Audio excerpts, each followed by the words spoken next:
Inilah wajah Aceh setelah 20 tahun perdamaian, Memorandum of Understanding Helsinki yang ditandatangani oleh pihak pemerintah Indonesia dan Gerakan Aceh Merdeka atau GAM, tepatnya pada tanggal 15 Agustus tahun 2005 atau tepatnya 20 tahun yang lalu.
Jika musibah tsunami tahun 2004 lalu mengantarkan Aceh pada pintu perdamaian, justru musibah banjir di akhir tahun 2025 membuat kita semakin khawatir akan kembalinya Aceh ke masa kelam.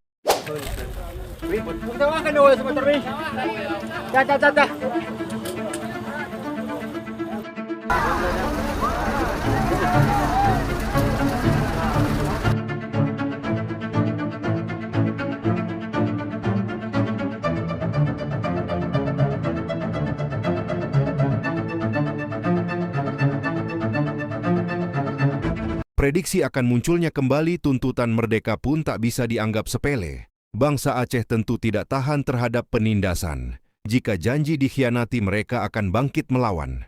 Pun demikian, Jakarta tak tinggal diam. Langkah demi langkah dilakukan untuk mencegah gerakan yang disebut dengan separatis itu.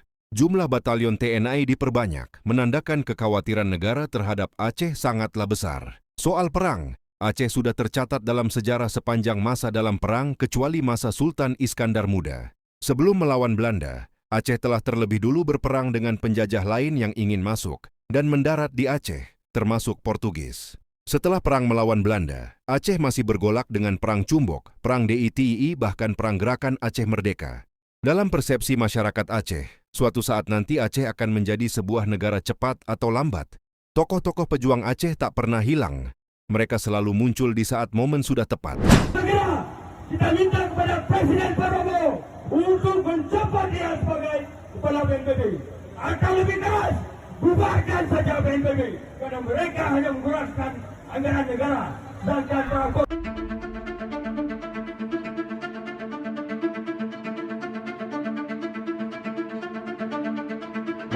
Lantas, apa yang melatar belakangi Aceh untuk selalu bangkit berperang? Bukankah hidup damai lebih indah dalam pangkuan Ibu Pertiwi? Atau ada campur tangan asing yang selalu bermain di balik layar untuk stabilitas keamanan negara Indonesia? Mari kita bedah bersama. Namun sebelumnya dukung channel ini dengan cara subscribe dan bagikan agar orang lain juga paham tentang Aceh.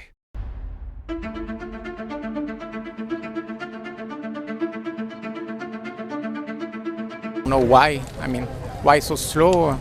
Okay, the electricity maybe is not so easy to fix, and we've seen the people trying to do their best to do it, but it seems from the government part, the politics, it has, I don't know, maybe they do not want people to come here and see things, maybe, I don't know. But 50 tahun lalu saat pentolan gerakan Aceh Merdeka Hasantiro mendeklarasikan Aceh Merdeka di sebuah gunung yang bernama Halimun, ia mengatakan, "Ungki, tidak ada penawar pada musuhen." Yang hingga hari ini diterjemahkan tidak ada istilah berdamai dengan musuh kecuali berjuang, berperang, hingga Aceh berdaulat menjadi sebuah negara. Lalu, akankah Aceh menjadi sebuah negara? Bukankah mendirikan sebuah negara sangat sulit? Dalam ideologi Aceh Merdeka yang ditanamkan Hasantiro, ada beberapa alasan Indonesia tidak sah menganeksasikan Aceh menjadi bagian dari Republik Indonesia. Yang salah satunya adalah Aceh tidak pernah kalah melawan Belanda, sedangkan Indonesia tak mampu bertahan hingga meminta dukungan pada Aceh melalui Radio Rimba Raya. Seraya Hasantiro juga menyatakan akan tanda-tanda jika Aceh sudah mendekati merdeka. Pertama, jika bencana alam sudah sering terjadi di Aceh bahkan Indonesia, sehingga Indonesia suatu saat akan kewalahan melawan reaksi alam, bahkan Indonesia akan bubar bukan karena perang, tapi karena bencana. Kedua, jika pesawat terbang, helikopter sudah lalu lalang di langit Aceh. Fakta yang kita lihat, sejak dari konflik, tsunami dan kemudian banjir, hampir saban hari kita menyaksikan besi terbang lalu lalang di langit Aceh untuk berbagai macam keperluan. Dan yang ketiga atau yang terakhir, jika rakyat Aceh sudah tidak lagi percaya dengan kemerdekaan Aceh, bahkan sebagian para pejuang sudah terlena dengan jabatan yang diberikan oleh musuh, ideologi merdeka semakin memudar dari para pejuang sendiri. Justru yang bangkit dan berjuang selanjutnya adalah pemuda-pemuda yang percaya akan kedaulatan dan kemerdekaan Aceh. Sementara para pejuang yang dulunya gencar meneriakan merdeka, tapi setelah mendapatkan fasilitas dan kemewahan hidup, malah mereka mencaci maki perjuangan hingga tidak berarti lagi bagi mereka. Nah, itulah persepsi yang disampaikan Hasantiro yang kini dipegang teguh oleh simpatisan beliau yang yakin Aceh akan merdeka pada suatu saat.